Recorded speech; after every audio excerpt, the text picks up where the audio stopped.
Meet Jonathan Bird, one of the world's top underwater nature cinematographers. Traveling the world on assignment for all the major networks, he is an Emmy Award-winning authority on the underwater world. In freshwater or salt, reefs, wrecks, or caves, Jonathan documents the world beneath the waves. Welcome to the Blue World.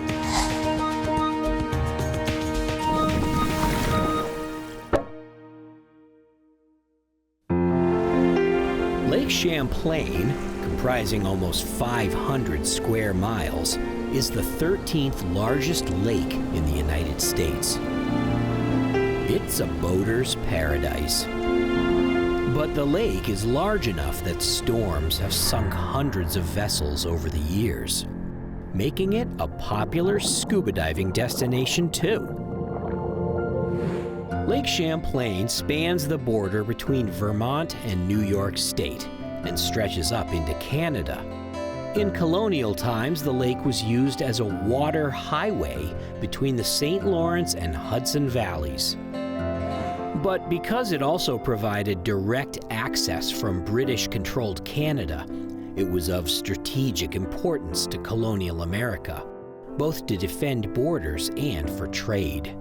As the area became more settled, a certain type of vessel called a canal schooner became the standard for hauling cargo to the area.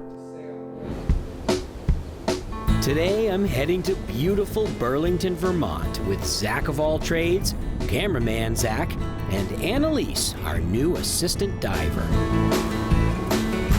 We arrive at Waterfront Diving Center, the local dive experts.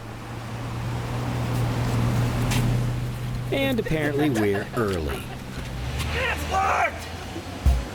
Eventually, owner Jonathan Eddy lets us in, and we meet our dive master, Sheila Cooley. How are you? Nice to meet you. Next, we unpack all our gear.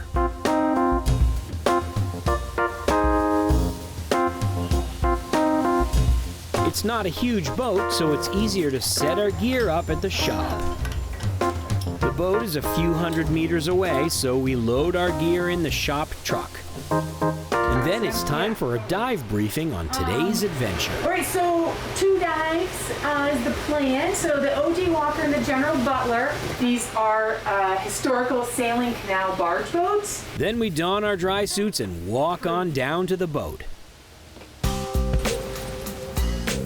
Sheila brings the gear.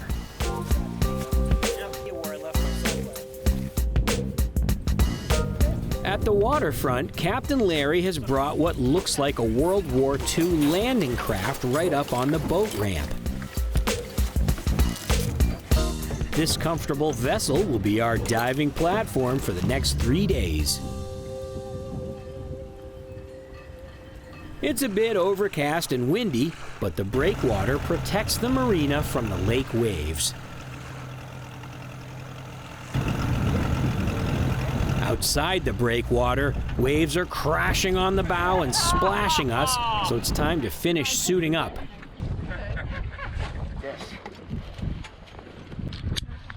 Oh yeah, I'm so fashionable. With the landing craft style front gate down, it's an easy giant stride entry. Or something like that. Like most lakes, Champlain is not exactly known for crystal clear water, but during the summer, the surface is quite warm. It's over 70 degrees, and I'm wondering why I brought a dry suit. But 65 feet down at the mooring, it's quite a bit colder, 45 degrees, and I'm glad for the dry suit.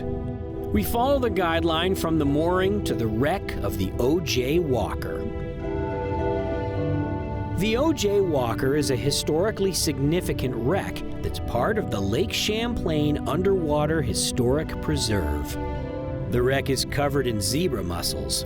These invasive mollusks coat much of the wreck, including the bow.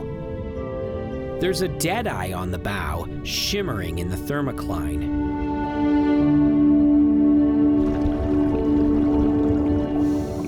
There's also an anchor on the bow, a bit camouflaged in zebra mussels. This canal schooner sank during a severe storm in the spring of 1895. So it doesn't look too bad at all for a 125-year-old wooden vessel. The holds are filled with a century's worth of silt. Swimming down the wreck, we reach one of the masts, damaged but still in place. There's a sign reminding divers that as part of the Underwater Historic Preserve, divers are not allowed to penetrate the wreck because it's so fragile. I'm swimming along a spectacular piece of American history as I make my way back to the most famous part of the wreck. The ship's wheel is still upright. It's missing a few pieces, but still looks like it could steer the boat. And the wheel was connected to the rudder, which is in good shape, planted into the mud.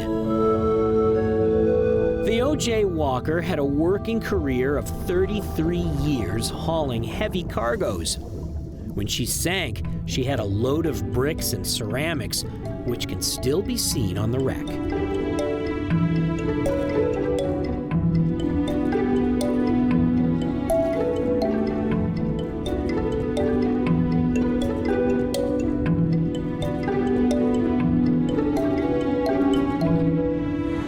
Supplies can be transported by water from New York City all the way to Lake Champlain via a system of locks that connect Champlain to the Hudson River.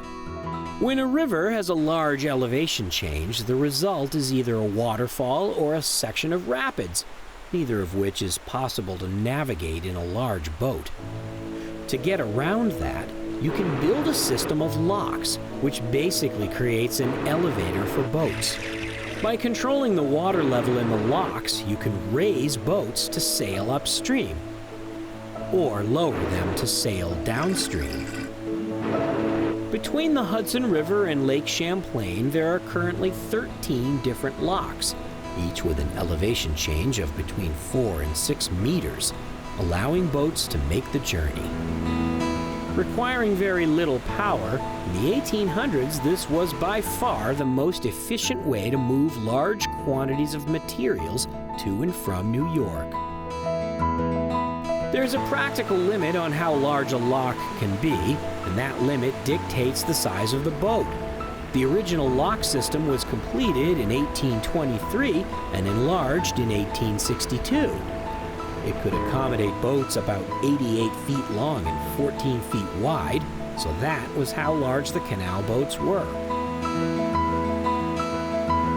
At the Lake Champlain Maritime Museum, we check out the Lois McClure, a reproduction of a period canal schooner.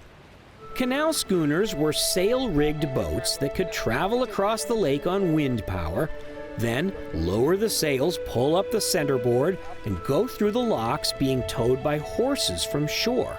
Over the years, canal schooners developed a very specific design for this very specific task. And underwater on the wreck, we can see that design clearly. There are windows in the stern. This section of the boat was the crew quarters. Like many canal vessels, it was both a workboat and a home. One of the O.J. Walker's captains lived on board with his family for over 9 years. After a 45-minute dive, it's time to head back to the surface. We ascend slowly and do a safety decompression stop, and it feels good to rise back into the warmth of the surface waters.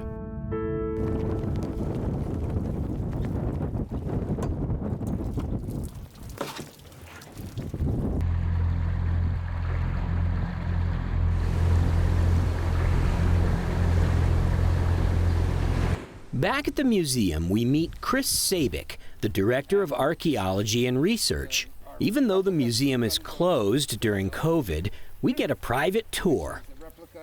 Inside, we see an exhibit on the O.J. Walker. We also see an exhibit on the next wreck we're going to dive, the General Butler. This exhibit includes a large collection of artifacts from the wreck. In the winter of 1876, a powerful storm hit the General Butler as the crew was attempting to get her to the safety of the harbor.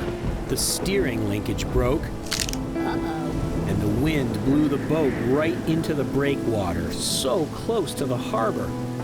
The captain and crew managed to jump off the boat onto the breakwater before she sank. The next day, the weather has turned rainy, but the wind is down. We're gonna get wet anyway, so a little rain won't hurt us. Woo!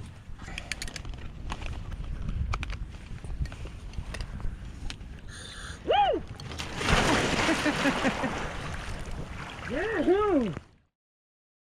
We sink down the mooring line to only 40 feet because the General Butler is so shallow right off the breakwater. The wreck is also part of the historic preserve. Being so shallow, the zebra mussels are even more numerous in the warm water.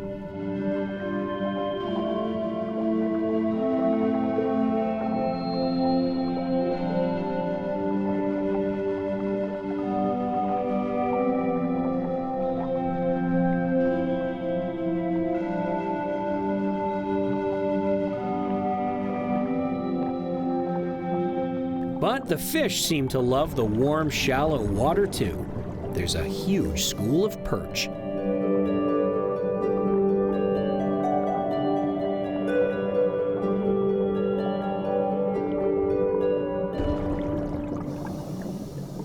Sheila shows me the giant hole in the hull where the boat hit the breakwater.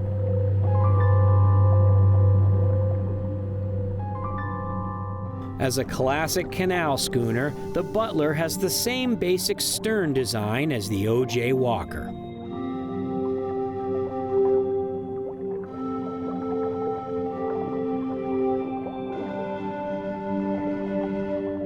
As Sheila and I head back towards the bow, we're surrounded by fish. And while it's not unusual to see large numbers of fish aggregate around wrecks in the ocean, I can't remember ever seeing this many fish on a freshwater wreck. The perch are being chased by bass.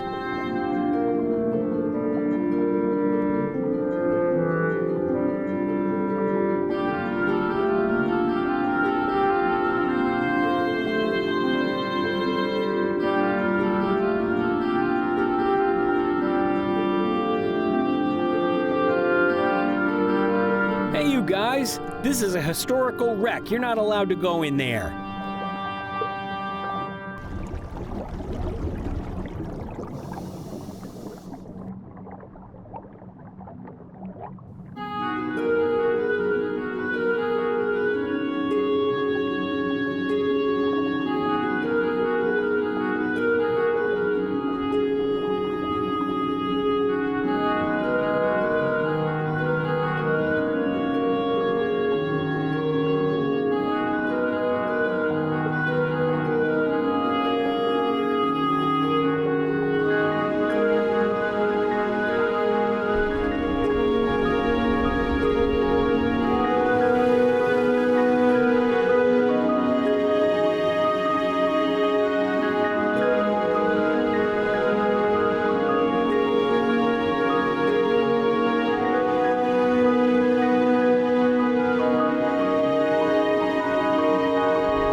Finally, Sheila leads us back to the mooring line to head back to the surface.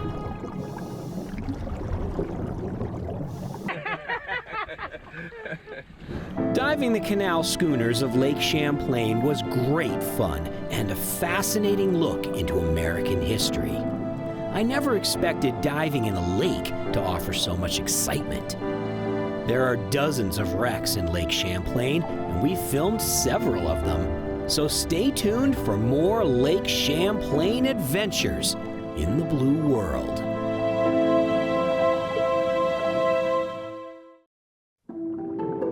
The seahorse. It's one of the most mysterious animals in the ocean. Few people have ever seen one in person.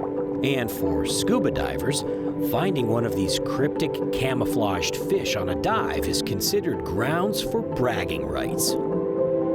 Seahorses are contained within the subfamily Hippocampini, which loosely translated from ancient Greek means horse-like sea monster.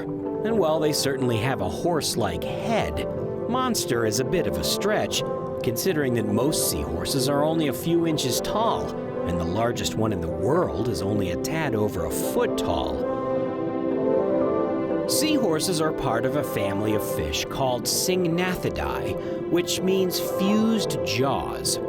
This family of fish includes not only the seahorses, but similar fishes known as pipefish.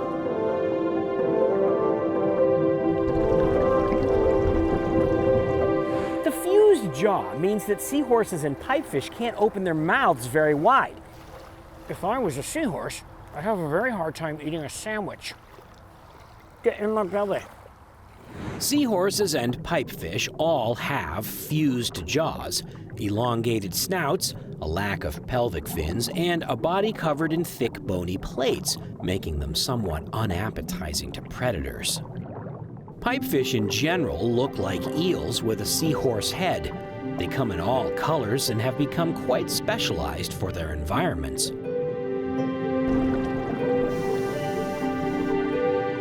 For example, the robust ghost pipefish has evolved to mimic seagrass.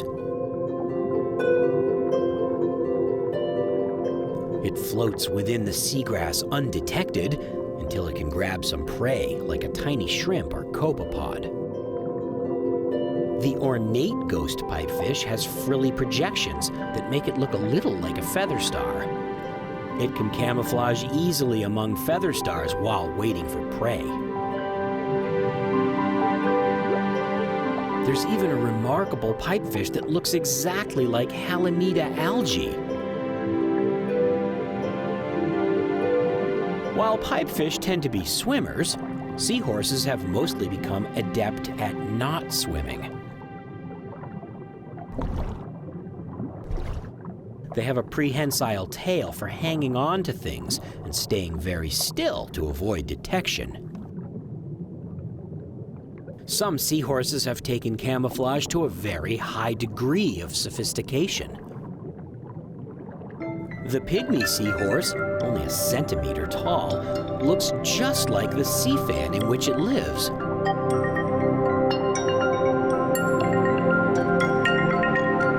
If it doesn't move, it's almost impossible to find.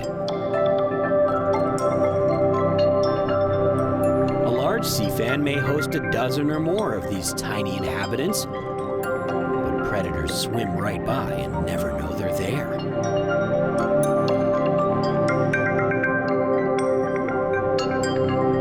In Australia, the leafy sea dragon has made itself almost invisible within seaweed with its stunning camouflage.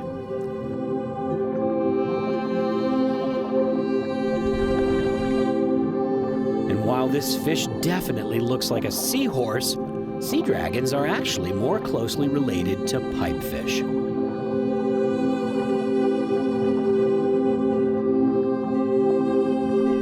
The weedy sea dragon, also found around Australia, definitely looks more like a pipefish than a seahorse.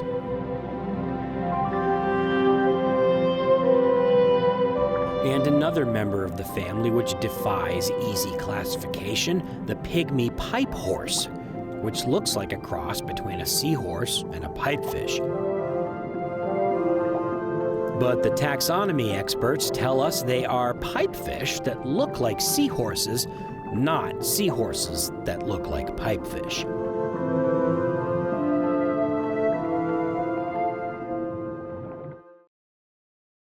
All seahorses and pipefish share one reproductive trait. The males care for the eggs. Most fish just release their eggs into the water and leave their fate to chance. But seahorses and pipefish protect their eggs until they hatch, giving their babies a little better chance to survive. Because the female expends a lot of energy making the eggs, it's only fair that the male spends his energy protecting them.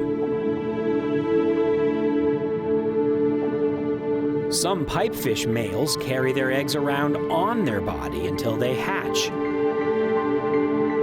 But other pipefish and the seahorses actually have a little pouch, like a kangaroo, where the eggs stay safe until they hatch. And when they start hatching, it must tickle, because the proud father immediately pushes them out into the world.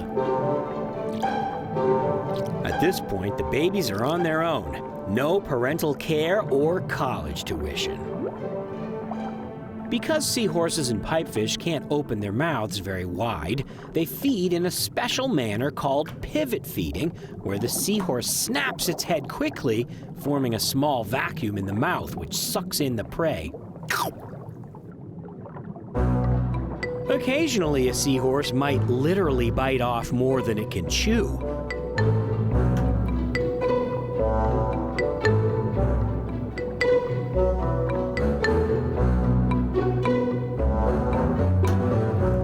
And sometimes the food fights back.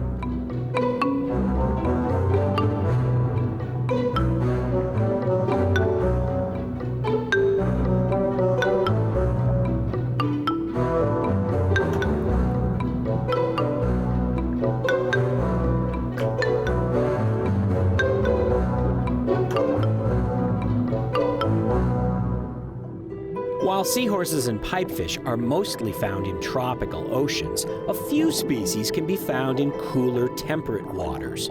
For example, the northern pipefish, found in the North Atlantic as far north as Newfoundland, Canada. I filmed this guy in Massachusetts. Pipefish go back further in the fossil records than seahorses, and most taxonomists believe that seahorses are the newest members of the family, basically highly adapted pipefish. And a recent study on their genome indicates that seahorses are one of the fastest evolving fish ever studied.